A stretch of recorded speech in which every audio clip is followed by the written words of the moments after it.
the Virgin Snape versus the Chad James. How does someone who spends their entire childhood teaching a girl about the magical world, like, in between the cracks, like, just sort of out of her reach, who, was with her before she even got her Hogwarts letter, who taught her all this stuff about the magical world, who showed her what her bizarre powers were, who, like, really put her at ease, who really sort of, like, was there for her from the beginning. How did he lose her to a Chad like James Potter? How exactly does this happen? Well, this is one of the interesting sort of beneath the surface narratives in Harry Potter is don't let yourself be a cuck. And Snape is like,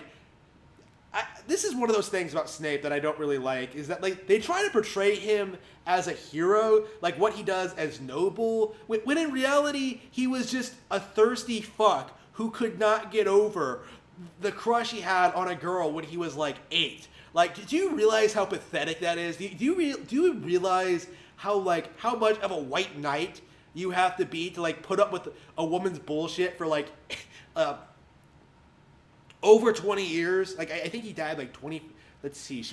They went to school together. Okay, Harry was born in 1979, so he went to school in 1990s. So Lily died in 1979. So I guess she went to Hogwarts in 1960, 1959, somewhere around there. She wasn't old when she had Harry. So, like, we're talking about someone who went through, like, 40 years, 35 years, like, obsessing over this fucking chick, right? That he knew when he was 8. Like, that's it. Like, they grew distant when they got to Hogwarts because Snape was such a creepy fuck who legitimately believed in the Dark Lord, who legitimately believed that he somehow convinced himself that mudbloods were inferior, despite the fact that, like, he had a crush on a mudblood. Like, what? On a muggleborn. Like, what? Are you serious? Snape, are you serious? Like, did you ever think this was going to work out? Like, did you not ever stop to think that maybe, just maybe, this would lead to a conflict in the future? And it's just kind of it's just this really, really bizarre situation where, not bizarre. It's perfectly reasonable, right? Because here's the thing about James. Here's the things about, like, Chads in general, I think, is that, like, incels, they tend to have this, like, mindset that they deserve something. They need validation. They need to have, like, a woman's love in order to, like, complete themselves, sort of. Whereas James Potter sort of, like, exists independently, right? They sort of, like, have their own lives. They have their own interests. They, like, sort of grow up, essentially. They change as they get older. And that's what happened to James. And as Lily and James got older, like, eventually they realized they were compatible and got married, and then they had Harry, and boom! Snape's entire existence is defined as, like, hating James Potter. Being a cuck is one thing, but getting cucked by the guy you hate the most in the world, like, are you serious? Like, Snape is, like, the absolute epitome of cucks. I don't know why more people don't, like, bring this up. Like, maybe I should make this into a thing. Like, Snape is the ultimate cuck. Like, the ultimate cuckold. Like, just... Again, he gets himself killed because of Harry Potter. He defines his entire life around Harry. And it's just... oof. It's just unbelievable where I just sort of... Snape is just...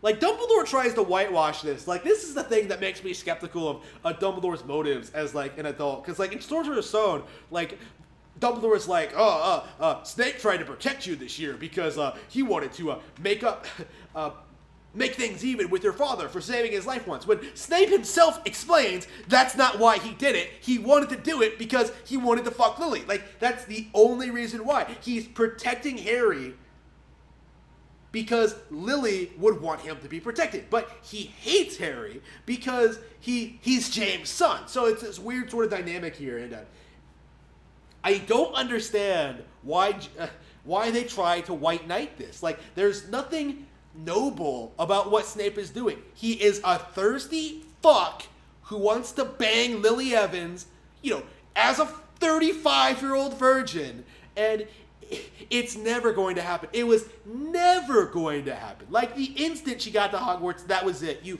completely dropped the ball because Snape relied too much on his sort of history with her, on his sort of he sort of took her for granted in a weird sort of way, where he sort of imagined that eventually she would come around and appreciate his attentions and learn, realize that he was the best one for her, that he would be able to protect her from Voldemort or whatever. Like, he was sort of banking on this ridiculous sort of far-fetched idea.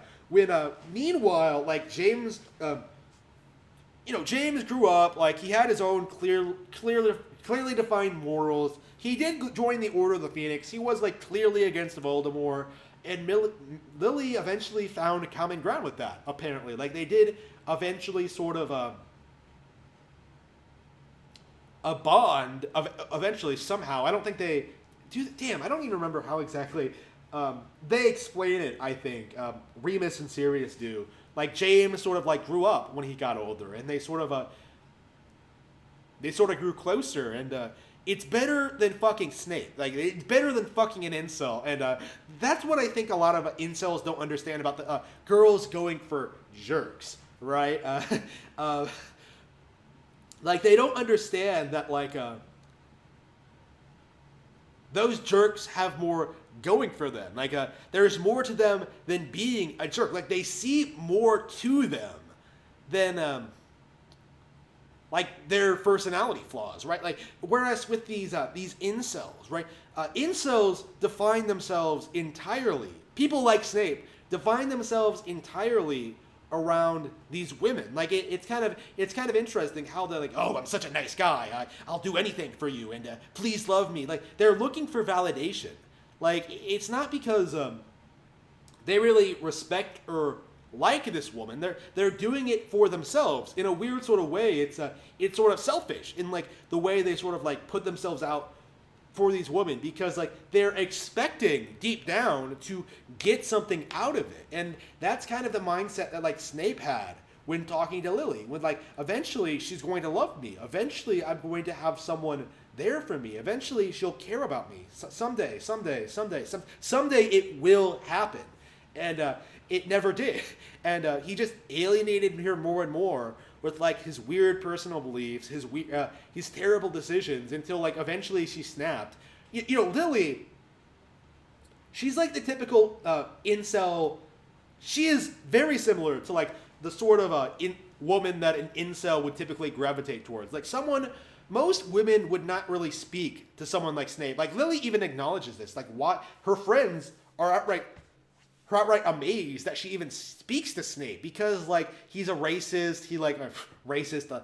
He's prejudiced. He's greasy as fuck. He's a Slytherin. He has all these things going against him. But Lily is genuinely nice to him because of their history together, because she's known him forever. And Snape, as a result, has this unhealthy attachment to her. And so when she refuses to speak to him again, that's it. That destroys him. He kind of revolved his entire identity around this woman, right? That and being a Death Eater. Well, honestly, if he couldn't be a Death Eater, I don't think it would have destroyed him the way not being with Lily destroyed him. I think that would have been better for him, honestly. Not being a Death Eater, because it just oof. Dumbledore is just I don't know, man. This is very typical behavior. You see this sort of thing happen all the time, where a lot of these incels will have this sense of entitlement around themselves. They believe they deserve love from a hot chick. for being themselves and being like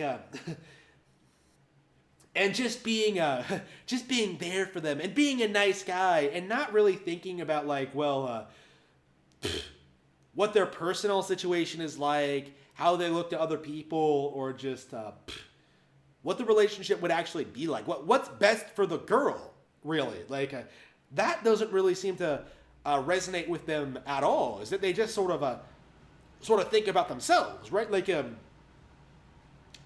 he was never truly friends with Lily. Like, when you get right down to it, like, a lot of these incels, right, when they're friends with a girl, like, this is why people bitch about the friend zone all the time. They're not really friends with her. Like, what they're actually trying to do is get in her pants. And that's kind of weird. That's the only reason you're around. When you get right down to it, you don't actually like her as a person. You're sort of there because, like, you just want to fuck her, right? And there's no real connection there. Like, and as a result, like you don't really respect her, and as a result, you can't really like evaluate yourself and really think about like, well,